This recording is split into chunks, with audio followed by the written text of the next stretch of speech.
ওই দেখো এটাকে কি করলো পোলাটা দেখছেন? দেখেন শুনশান নিরিবিলি, কোনো লোক নাই, পাগলি আন্টি ছাড়া।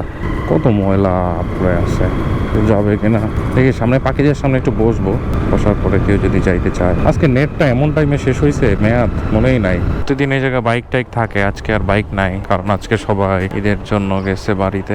দাঁড়াইয়ে এনে দেখেন শুনশান নিরিবিলি, কাকপক্ষীও নাই রাস্তায়। কতটা সুন্দর লাগতেছে। সুন্দর বলতে কি, মানুষ থাকলে একটা রূপ আর না থাকলে একটা রূপ আর কি। টাইম 8:19 বাজে। এই টাইমে অন্য দিনের একটা ফুটেজ দেখায়।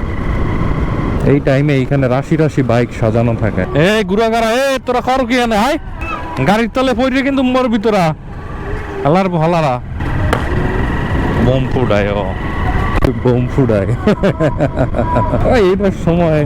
এখন এই সময় ভাই কি ভালো কি মন্দ এগুলো বিচার করার বয়স আমাকেও হয় নাই। ওই সময় মজা করার সময় মজা করতে হবে।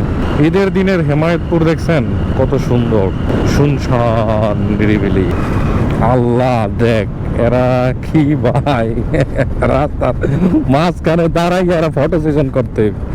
এবার পাশে যা,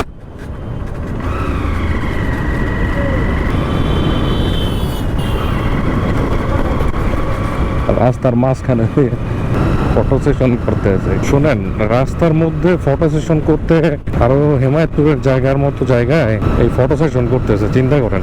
আজকে রাস্তা ফাঁকা, গাড়ি থাকবে 100 আইয়া যদি একটা ডলা দিয়া যায় তখন বুঝবে না, তখন তো কইবেন ড্রাইভারের দোষ। এই দেখো এটাকে কি করলো পোলাটা দেখছেন? যেটা করবে নামাজ পড়ে ওটা দিয়ে গাড়িটার একটু ঢং দিল। ও যদি একটা তাও দিয়ে একটা ডলা দিয়ে যাইতো পার উপর দিয়ে গাড়ি চালাইয়া, তাহলে কি হইতো অবস্থাটা?